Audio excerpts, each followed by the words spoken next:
عقدة من لساني يفقهوا قولي.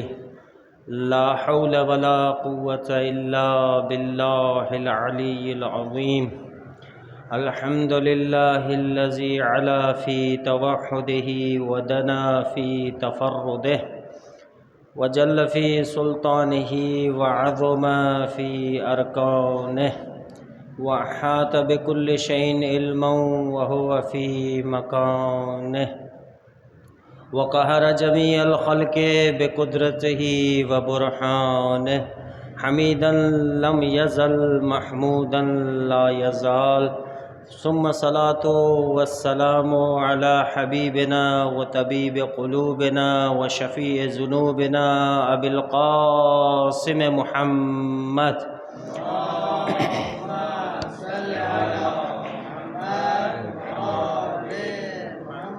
أما بعد فقد قال الله تبارك وتعالى في كتابه المجيد والفرقان الحميد وقوله الحق وهو أصدق الصادقين. بسم الله الرحمن الرحيم. الذين يؤمنون بالغيب ويقيمون الصلاة وينفقون مما رزقناهم ينفقون. صدق الله العلي العظيم. صلوات بر محمد و آل محمد.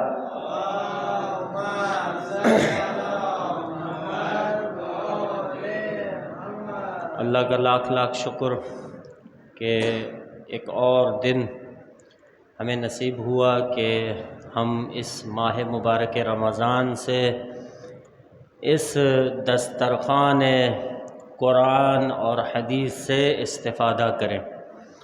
سلسلہ گفتگو ہمارا حدیث عنوان بصری ہے، اس پر ہم گفتگو کر رہے ہیں. گفتگو کا سلسلہ مختلف مراحل سے گزرتا ہوا آج اس مقام پر پہنچا ہے کہ جہاں حضرت امام جعفر صادق علیہ الصلاۃ والسلام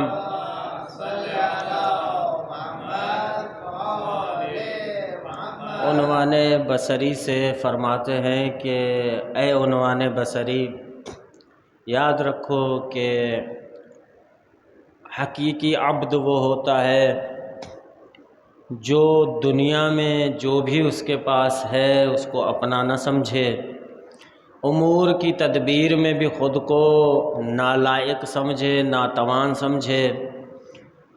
اس کے علاوہ فائدہ بتلایا حضرت فرماتے ہیں کہ اگر کوئی ایسا سمجھے گا کہ میرا کچھ بھی نہیں ہے، سب کچھ اللہ تبارک و تعالیٰ کا ہے، تو اس کو انفاق کرنے میں کوئی مشکل، کوئی دقت پیش نہیں آئے گی.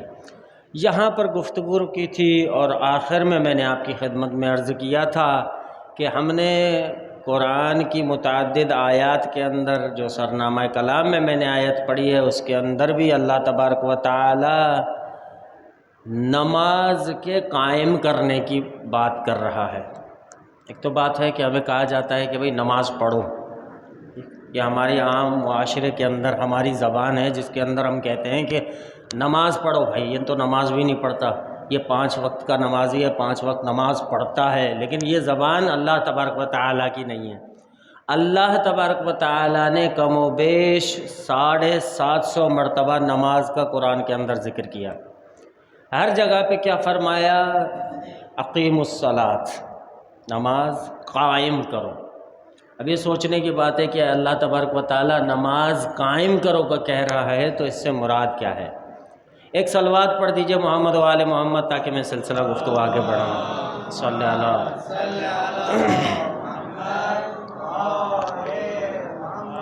دیکھیے عربی لغت کے اندر جب عرب بازار میں جاتا ہے اور وہ دیکھتا ہے کہ بازار پر رونق ہے، یعنی بازار میں کاروبار چل رہا ہے اور بازار میں دکانیں بھری ہوئی ہیں، جب یہ دیکھتا ہے کہ بازار مزین ہے تو کہتا ہے قام السوق. سوق کہتے ہیں بازار کو، یعنی بازار رونق افروز ہوئی، عربی میں کہا جاتا ہے. یہ قام سے قائم نکلا ہوا ہے جس کے بارے میں ہم گفتگو کر رہے ہیں. جب بازار رونق پکڑتی ہے، جب بازار کے اندر کاروبار بڑھتا ہے تو عرب کہتا ہے کہ قام السوق، یعنی بازار نے رونق پکڑی۔ یہی اب سوال پیدا ہوتا ہے کہ نماز کے اندر اللہ تبارک و تعالیٰ جو فرما رہا ہے کہ اقیم الصلاۃ، اس کا مطلب کیا ہے؟ اس کا کیا لینا دینا ہے مزین کرنے سے؟ اگر آپ سوچیں تو انشاءاللہ جو ہمارے دوست ہیں نوجوان یہ سمجھ سکتے ہیں کہ بات جو ہے میں نے آپ کی خدمت میں 50% پہنچا دی ہے، آگے کلیئر کروں گا تو انشاءاللہ آپ کو بات سمجھ میں آ جائے گی۔ دیکھیے، یہ نہیں کہا گیا کہ صرف آپ نماز پڑھیے، کیوں؟ کیونکہ ہمارے پاس اجتماعیت بھی ہے۔ جہاں جہاں نماز کا ذکر کیا گیا ہے وہاں پر زکوٰۃ کا ذکر کیا، اقیموا الصلاۃ وآتوا الزکوٰۃ۔ ٹھیک، زکوٰۃ بھی اجتماعی مسئلہ ہے، صرف انفرادی نہیں ہے کہ میری حد تک محدود نہیں ہے۔ باہر کے افراد جو معاشرے کے اندر ہیں ان کے بارے میں زکوٰۃ ظاہر سی بات ہے دوسروں کے لیے۔ اسی طرح سے نماز کے بارے میں فرمایا کہ نماز قائم کرو، یعنی خود بھی نماز پڑھو اور معاشرے کو نماز سے پر رونق بناؤ، یعنی آپ خود بھی نماز پڑھیں اور دوسروں کو تلقین کریں، نماز کی طرف ترغیب کریں، ان کو نماز کی طرف لائیں، جب جا کر ہوگا آپ کی نماز، جب جا کر قائم ہوگی۔ صلوات پڑھیے محمد و آل محمد پر۔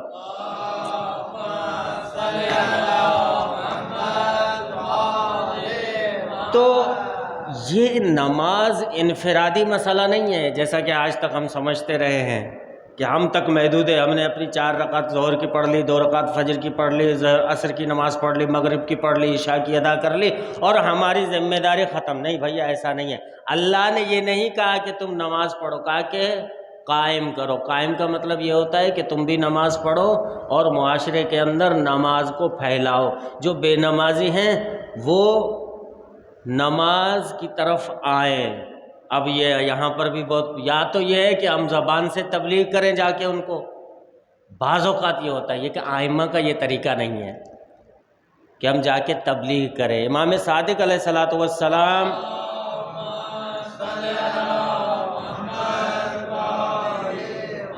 کی خدمت میں، یا شاید حضرت امام سید سجاد کی خدمت میں ایک شخص آیا، محمد و آل محمد، کہا کہ ابن رسول اللہ مجھے ایک جگہ پر تبلیغ کے لیے جانا ہے، ذرا نصیحتیں کیجئے کہ میں کیا کروں، لوگوں تک کیسے پیغام پہنچاؤں، کیا جا کر ان کے سامنے بیان کروں۔ حضرت نے سمیٹ دیا کوزے کو، سمندر کو کوزے کے اندر بند کر دیا۔ یہ نہیں کہا کہ ان کو جا کے قرآن پڑھاؤ، یہ نہیں کہا کہ ہماری روایتیں جا کر ان کو سناؤ، حدیثیں سناؤ، کتابیں رٹواؤ، نہیں۔ کہا کہ اگر تم تبلیغ کے لیے جا رہے ہو کوشش کرو کہ تمہیں کچھ بولنے کی ضرورت نہ پڑے۔ یہ کیا مطلب؟ تبلیغ کے لیے جا رہا ہوں مولا، بولنے کی ضرورت نہ پڑے؟ مولا فرمانا چاہ رہے کہ تمہارا وجود، تمہارا کردار ایسا ہو کہ جہاں تم جا رہے ہو وہ تمہیں دیکھیں اور تم ان تک میسج پہنچ جائے۔ ایسا انسان ہونا چاہیے۔ ائمہ علیہ السلام ہمیں کیا دیکھنا چاہتے ہیں؟ تو اسی طرح سے اب نماز قائم کرنی ہے معاشرے کے اندر دوسرے لوگ ہمیں دیکھ کر نماز پڑھیں، ہمیں کہنے کی ضرورت نہ پڑے۔ ایک نمازی اتنا اچھا ہو، گھر کے اندر اتنا اچھا ہو، بازار کے اندر اتنا اچھا ہو، کاروبار کے اندر اتنا اچھا ہو، ہر جگہ پر اتنا اچھا ہو کہ اس کو دیکھ کر لوگ نماز کی طرف آئیں۔ یہ ہے نماز قائم کرنے کی حقیقت۔ صلوات پڑھیے محمد و آل محمد۔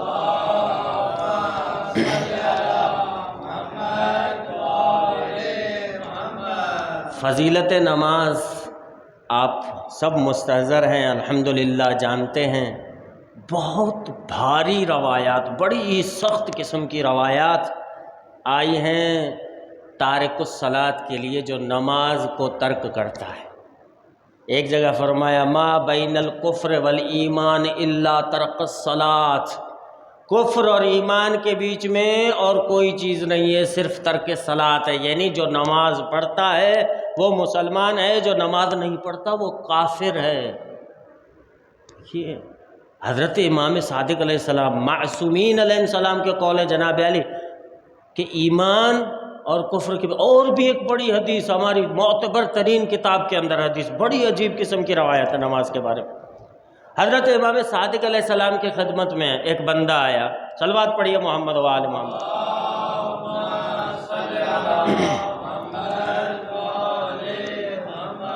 حضرت نے اس نے سوال کیا کہ نماز نہ پڑھنے والا آپ کی نظر میں کیا ہے؟ حضرت نے بلا جھجک جواب دیا کہ کافر ہے۔ کیا؟ امام معصوم فرما رہے ہمارے اصول کافی کے اندر روایت موجود ہے۔ اصول کافی 4 کتب جو ہماری معتبر ترین کتب ہیں ان میں سے ایک ہے۔ پریشان ہو گیا، مولا نماز کو ترک کرنے والا کافر ہے؟ کہا کہ ہاں۔ کہا کہ زنا کرنے والا؟ کہا کہ نہیں، زنا کرنے والا کافر نہیں ہے۔ پھر فلسفہ بتایا امام نے۔ اس نے پوچھا جب، تو اس نے امام معصوم نے فرمایا دیکھو یہ جو شراب پیتا ہے یا زنا کرتا ہے اس میں کیا ہے، اس کو جسمانی لذت ملتی ہے، اس لیے اس کو سزا تو ملے گی، بے شک اس کو کوڑے بھی پڑیں گے، ہر چیز ہوگی، اور اگر توبہ نہیں کی تو جہنم میں جائے گا، یہ بھی کنفرم ہے۔ سب سزا اس کے لیے، ایسا نہیں ہے کہ وہ کوئی معتبر انسان ہے وہ بخشا جائے گا، نہیں، اس کے لیے سزا ہے، لیکن کافر نہیں ہے وہ۔ کیوں؟ کیونکہ شرابی کو جسمانی لطف آتا ہے جب وہ شراب پیتا ہے، زانی کو جسمانی لطف ملتا ہے، لیکن یہ نمازی جو کم بخت ہوتا ہے یہ نماز چھوڑتا ہے، اس کو کوئی جسمانی فائدہ بھی نہیں ہوتا، کوئی لذت بھی نہیں ملتی، اس کے باوجود بھی یہ سستی کرتا ہے، غفلت کرتا ہے اور نماز چھوڑتا ہے، اس لیے اس کو کہا گیا ہے کہ یہ کافر ہے۔ حضران، دوستان، میرے بھائیوں، نوجوان، یہ آپ کا اس وقت ایسا وقت ہے کہ ابھی اگر آپ توبہ کر لیں، ماشاءاللہ سے یہاں پر جو موجود ہیں سب نمازی ہیں، لیکن یہ ہے کہ بہت زیادہ، 1-2 روایات آپ کی میں نے خدمت میں پیش کی ہیں، بہت زیادہ روایات، اس سے زیادہ کفر کسی گناہ کو نہیں کہا گیا سوائے نماز کو، اتنی سخت تاکید نماز پر۔ بی بی ام حمیدہ حضرت امام جعفر صادق علیہ السلام کی زوجہ، ان کے پاس صحابی گئے، صحابی تھے، حضرت امام جعفر صادق علیہ السلام کے صحابی تھے، کسی کام کی وجہ سے، مصروفیت کی وجہ سے کسی اور شہر گئے ہوئے تھے، اور جب واپس آئے بی بی کی خدمت میں اور سوال کیا کہ میں باہر گیا ہوا تھا بی بی، حضرت کی شہادت ہو گئی، میں موجود نہیں تھا، کوئی ایسی بات جو حضرت نے آخر میں فرمائی ہو، کوئی ارشاد، کوئی تاکید، کوئی نصیحت تو وہ بتلا دیجئے مجھے، کیونکہ میں یہاں پر موجود نہیں تھا۔ سنیں گے کیا کہا حضرت امام جعفر صادق علیہ السلام نے اپنے آخری جملے؟ بی بی فرماتی ہیں کہ جب حضرت کا اس دنیا سے رخصتی کا وقت آیا، انہوں نے کیا کہا؟ سارے خاندان کے بچوں کو بلایا اپنے پاس، سب کو بلا لیا اپنے پاس، امام معصوم ہیں، بلا لیا سب کو، اس کے بعد فرمایا یاد رکھو جس نے نماز کو ہلکا سمجھا ہم اس کی بخشش نہیں کریں گے۔ اس کو نماز کو ہلکا سمجھا، کیا فرمایا حضرت نے؟ جس نے نماز کو اہمیت نہ دی، جس نے نماز کو ہلکا لیا ہم اس کی شفاعت نہیں کریں گے۔ یہ نہیں کہا کہ جس نے نماز ترک کی، پوائنٹ ہے اس کے اندر، حضرت کیا فرما رہے؟ جس نے نماز کو اہمیت نہ دی، وہ جو نماز چھوڑتا ہے اس کی تو دور کی بات، تارک الصلاۃ کی بات نہیں کر رہے، وہ انسان جو نماز کو اہمیت نہیں دیتا، امام معصوم فرما رہے ہم اہل بیت قیامت کے دن اس کی شفاعت نہیں کریں گے، وہ ہم سے کوئی امید نہ رکھے۔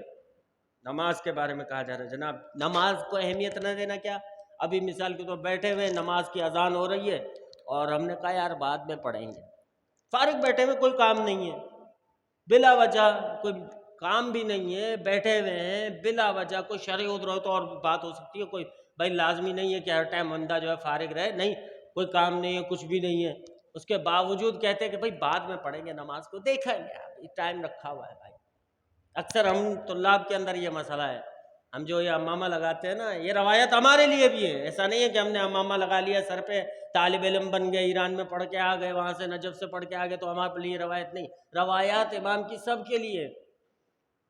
اول وقت نماز، اہمیت نماز کو، حضرت آیت اللہ کاشمیری رحمۃ اللہ علیہ بہت بڑے عارف تھے. ان کے خدمت میں جو بھی جاتا تھا اور سوال کرتا تھا کہ حضرت کامیابی دنیا و آخرت میں کس چیز کی، کیا کریں کہ دنیا و آخرت میں کامیابی ملے، فرماتے تھے اول وقت نماز پڑھو، اگر تم عظیم انسان نہ بن گئے تو مجھ پر لعنت کرنا. اول وقت کیا ہوتا ہے بھیا؟ اول وقت، اول وقت یہ ہے کہ یہاں سے اذان ہوئی اور ذکی حیدری نے اللہ، اذان ختم ہوئی، کلمہ پڑھا اور کوشش کرے کہ جماعت میں. اول وقت حضرت آیت اللہ کاشمیری بہت بڑے عارف، فرمایا کہ عظیم بننا ہے اگر دنیا و آخرت میں، صرف دنیا نہیں، دنیا و آخرت میں اگر عظیم بننا ہے تو کیا کرنا ہے جناب علی؟ اول وقت نماز. فضیلت نماز کی ایسا نہیں ہے 100 750 مرتبہ ایک ہی چیز قرآن کے اندر. چھوٹی کتاب ہے، اتنی بڑی کتاب نہیں ہے، ایک جلد کی کتاب ہے، اس میں اللہ تبارک و تعالیٰ نے اتنی بار فرما دیا. 750 مرتبہ، کوئی اہمیت نہیں ہوگی اس کی. اس کے بعد ائمہ علیہ السلام نے زندگی ائمہ علیہ السلام کی کیا ہے، اس کے اندر دیکھیے کبھی نماز میں غفلت نہیں کیا ائمہ علیہ السلام نے. تو سیرت پر چلنا ہے، انہی کی سیرت سے ہی ہمیں کامیابی ملے گی. صلوات پڑھیے محمد و آل محمد پر.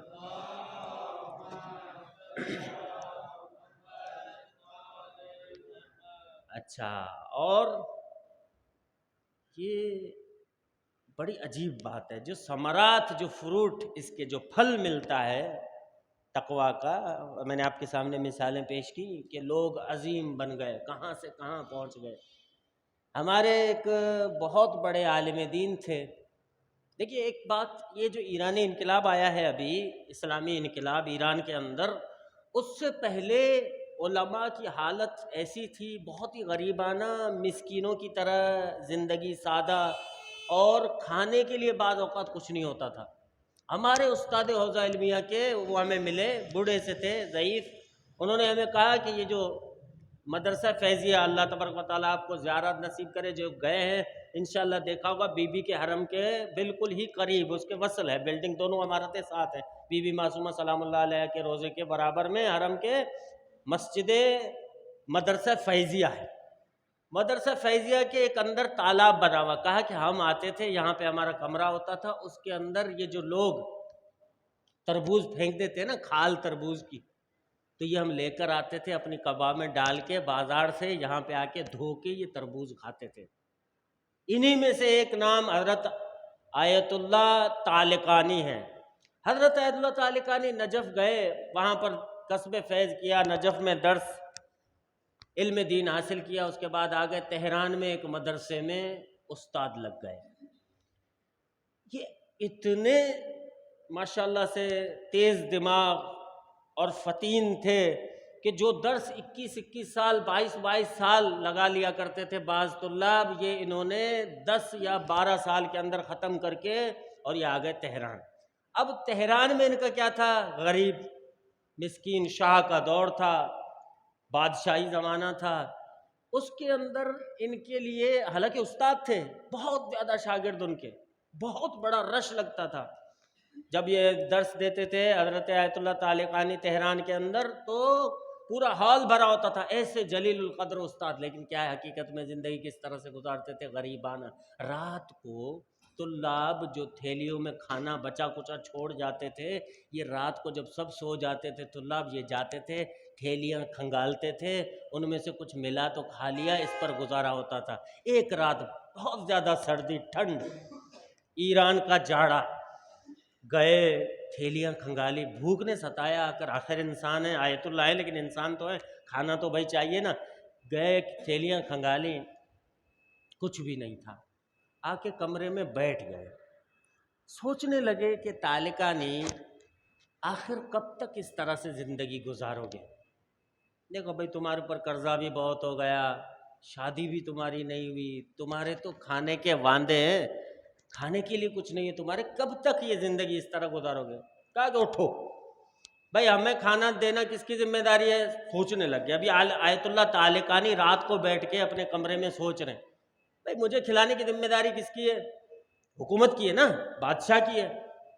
میں وزیر کو خط لکھتا ہوں، اٹھے کاغذ قلم اٹھایا، وزیر کو خط لکھنے لگا، جناب میرا نام طالقانی ہے، فلاں مدرسے میں رہتا ہوں، یہاں پر میرے لیے کھانے کے لیے کچھ بھی نہیں ہے، میرے حالات مشکلات ہیں، قرضہ ہے۔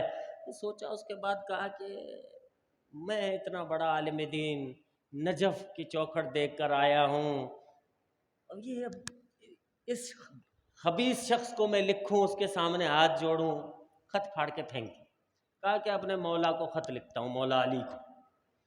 اٹھے اپنے مولا کو لکھنے لگے، مولا تیری کال کیل کرنے والا، تیرا دین لوگوں تک پہنچانے والا، نجف سے آیا ہوں یہاں پر، اب حالات یہ ہیں کہ میرے لیے کھانے کے لیے کچھ بھی نہیں ہے، ساری ڈیٹیل لکھی، مقروض بھی ہو گیا ہوں، قرضہ بھی ہے۔ پھر سوچا، اچانک سے خیال آیا کہ کہا کہ میں 2 ٹکے کی چیز کے لیے حضرت امیر المومنین سے سوال کروں، اس درس سے تو مجھے اتنا کچھ ملا ہے اور آگے بھی مجھے ضرورت ہوگی، وہ تو باب العلم ہے، میں تو ان سے علم مانگوں، عرفان مانگوں، تقوی مانگوں۔ یہ سوچ کر خط پھاڑ دیا۔ کہا کہ کس کو لکھوں؟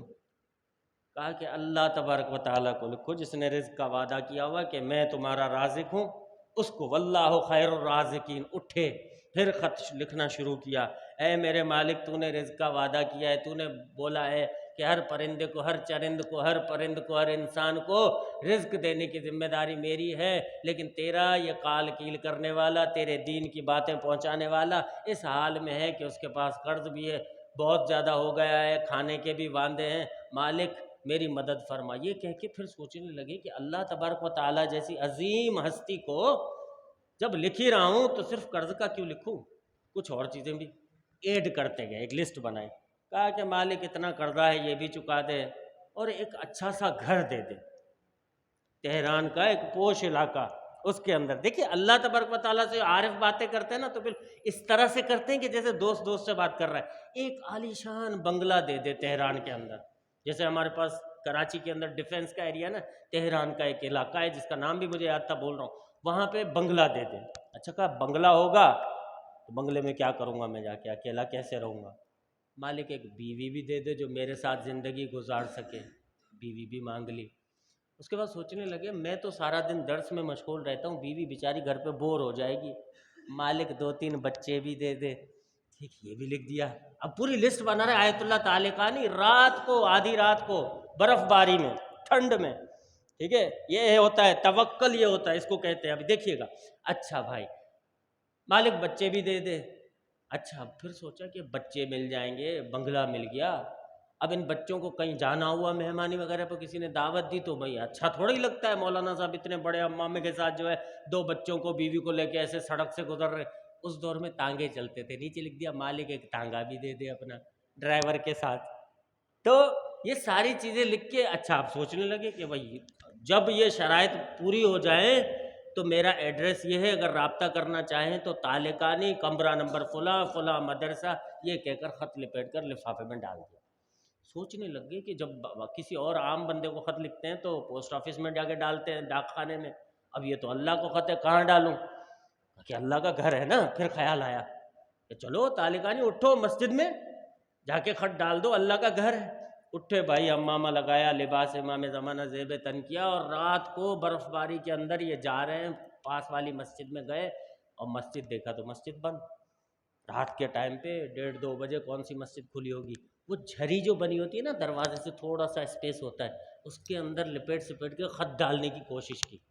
خط ڈال رہے تھے کہ اچانک اتنے میں خیال آیا کہ یار رات کو کوئی دیکھ لے گا کہ مولانا صاحب پتہ نہیں کیا کر رہے ہیں مسجد کے اندر، دروازے کے اندر جو ہے وہ اس طرح سے انگلیاں کر رہے ہیں۔ اس ڈر سے خط آدھا اندر گیا، آدھا باہر رہ گیا، اور وہ آ گئے۔ بھلے یہ کیا، ٹھیک ہے، اچھا تھوڑا ہی لگتا ہے۔ آ گئے، واپس آ رہے تھے، آ کے اپنے کمرے میں سو گئے۔ صبح وقت کے بادشاہ صاحب جو تھے وہ اٹھے اپنے لشکر کے ساتھ، بھائی چلو شکار پہ چلنا ہے۔ دیکھ لے، شکار پہ جا رہے پوری پلٹون کے ساتھ، نوکر چاکر سب لیے۔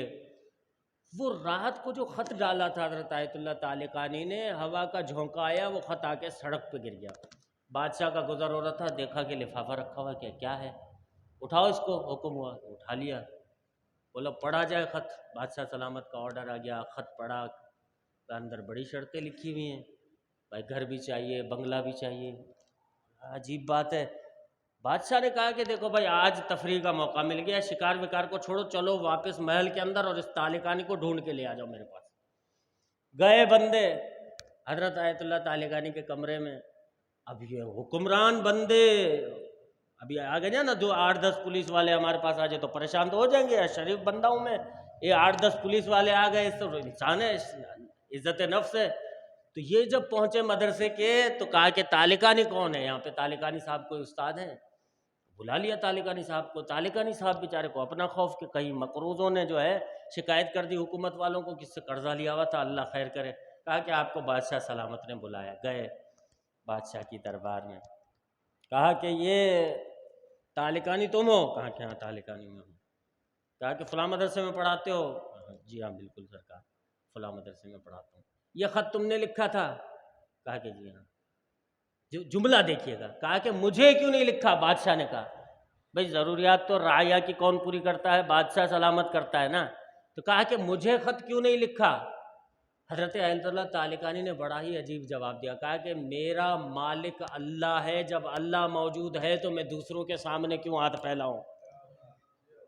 کہا کہ کمال بھائی، دیکھو سنو میری بات، تالقانی کی ساری شرطیں جو لکھی ہیں میں پوری کر سکتا ہوں، میرے ساتھ مسئلہ یہ ہے کہ میری کوئی بیٹی نہیں ہے، اگر کوئی بیٹی ہوتی تو میں تالقانی سے بہاتا، کوئی ہے دربار کے اندر جو اپنی بیٹی تالقانی کو دے؟ اب بادشاہ سلامت نے جب یہ کہا تو کون انکار کرے گا؟ جناب تالقانی صاحب کو گھر بنگلہ ٹانگا لڑکی سب کچھ مل گیا۔ تو حضرت توکل اللہ تبارک و تعالیٰ فرماتا ہے کہ مجھ پر اگر تم نے توکل کیا تو تمہیں ایسی جگہ سے رزق دوں گا کہ تمہیں وہم و گمان میں بھی وہ چیز نہیں ہوگی۔ اور یہ حقیقت ہمارے علماء کی زندگی میں ہمیں نظر آتی ہے کہ انہوں نے خدا پر توکل کیا، اللہ تبارک و تعالیٰ پر یقین و بھروسہ کیا تو اللہ تبارک و تعالیٰ نے ان کو نواز دیا۔ صلوات پڑھیے محمد و آل محمد پر۔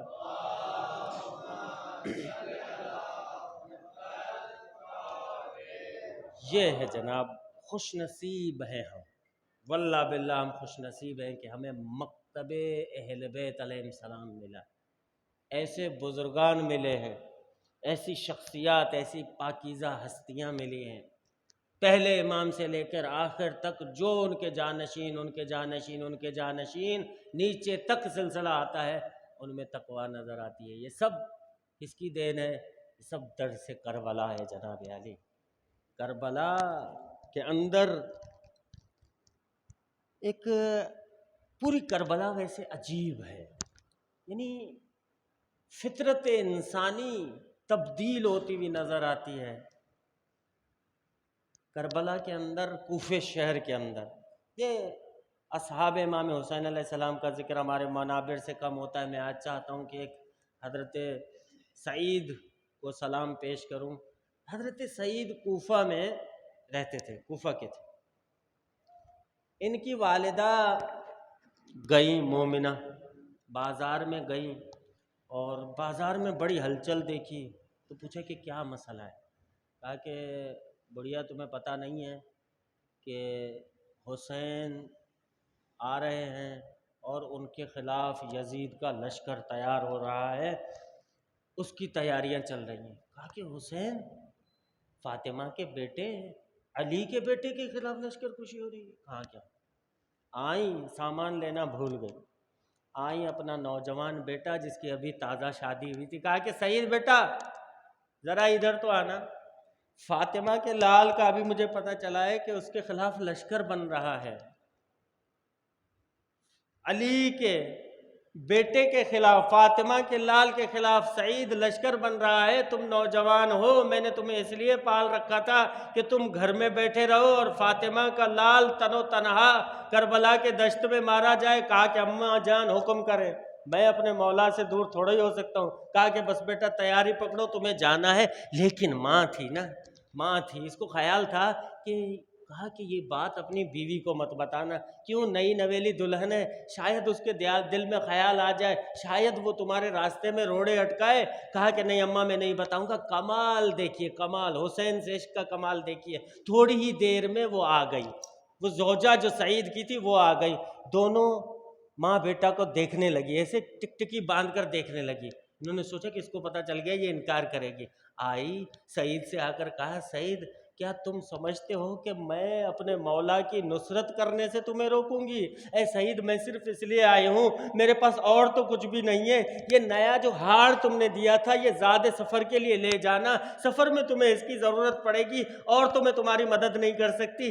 یہ لو. یہ سعید چلے ہیں وہاں سے. اور کیا ہی کمال ہے جنہیں میں نے کہا نا، عرض کی آپ کی خدمت میں کہ فطرتیں چینج ہوئی ہیں. حضرت آج آپ کی طرف کوئی پتھر پھینکے تو آپ کیا کرتے ہیں؟ چاہے پیچھے آپ کا بیٹا ہی کیوں نہ کھڑا ہو لیکن آپ اس کو پتھر سے بچانے کی کوشش کرتے ہیں، خود کو بچانے کی کوشش کرتے ہیں. لیکن سعید ہیں، مولا نے نماز ادا کی، جماعت کھڑی ہوئی اور یہ سعید ہیں کہ حفاظت کے لیے کھڑے ہوئے ہیں، سینہ سپر کیے کھڑے ہوئے ہیں. جیسے تیر آتا ہے دوسری جگہ جا رہا ہوتا ہے، سینہ اس طرف کر دیتے ہیں تاکہ میرے مولا کو کوئی تیر نہ لگ سکے، میرے مولا زخمی نہ ہو سکے. جب یہ نماز ختم ہوئی دیکھا کہ تیروں کے بستر پر سعید پڑے ہوئے ہیں اور وہ جام شہادت نوش فرما کر چلے گئے ہیں.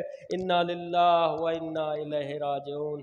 سیعلم الذین ظلموا ای منقلب ینقلبون.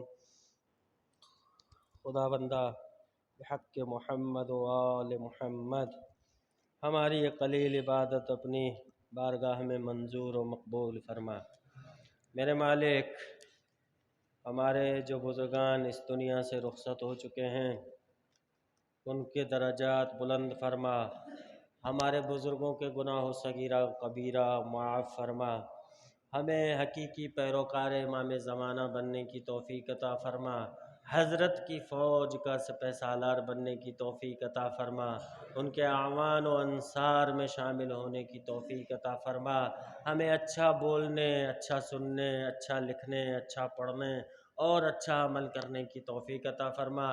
ہمارے جو نوجوان دوست کسی بھی مشکلات میں ہیں، نوکری کی مشکلات ہے، ازدواج کا مسئلہ ہے، اے میرے مالک بحق محمد و آل محمد ان کی یہ مشکلات حل فرما. جو مومنین مقروض ہیں ان کے غیب کے خزانوں سے قرض ادا فرما. اے میرے مالک حضرت آخری حجت حضرت امام مہدی اجل اللہ تعالی فرجہ الشریف کے ظہور میں تعجیل فرما. ہمیں حضرت کے انصاروں میں شامل فرما اور امام زمانہ اجل اللہ تعالی فرجہ الشریف کے طفیل جو بھی ہمارے بزرگان دین ہیں جو اس دنیا سے جا چکے ہیں، میرے مالک ان کے درجات بلند فرما. جو اس وقت دین کی خدمت کر رہے ہیں اے میرے مالک ان کی توفیقات خیر میں اضافہ فرما. ہمارے بزرگوں کو طول عمر با عزت عطا فرما. آخر میں التماس سورہ فاتحہ ہے. سید عابد حسین جعفری اور ان کے خاندان کے تمام مرحومین، سید یوسف حسین جعفری اور ان کے خاندان کے تمام مرحومین، سید مبارک حسین نقوی اور ان کے تمام مرحومین، سید سعید حسین جعفری اور ان کے تمام مرحومین، اس کے علاوہ اس امام بارگاہ کی خدمت کرنے والے تمام مرحومین، تمام عزاداران امام حسین، تمام علماء، مراجعین اور رفاع، ذاکرین، نوحہ شہداء اور ملت جعفریہ اور وہ افراد، وہ غریب افراد، وہ بیچارے افراد جن کے لیے کوئی سورہ فاتحہ پڑھنے والا نہیں ہے، اور اس محفل میں موجود تمام مومنین کے مرحومین کے لیے ایک سورہ فاتحہ 3 مرتبہ قل پڑھنے کی التماس ہے. بسم اللہ الرحمن الرحیم. الحمد للہ رب العالمین الرحمن الرحیم مالک یوم الدین. ایاک نعبد و ایاک نستعین. اهدنا الصراط المستقیم صراط الذین انعمت علیہم غیر المغضوب علیہم ولا الضالین. بسم اللہ الرحمن الرحیم. قل هو اللہ احد اللہ الصمد لم یلد ولم یولد ولم یکن له کفوا احد. بسم اللہ الرحمن الرحیم. قل هو اللہ احد اللہ الصمد لم یلد ولم یولد ولم یکن له کفوا احد. بسم اللہ الرحمن الرحیم. قل هو اللہ احد اللہ الصمد لم یلد ولم یولد ولم یکن له کفوا احد. اللهم اغفر للمؤمنین والمؤمنات والمسلمین والمسلمات الاحیاء منهم والاموات.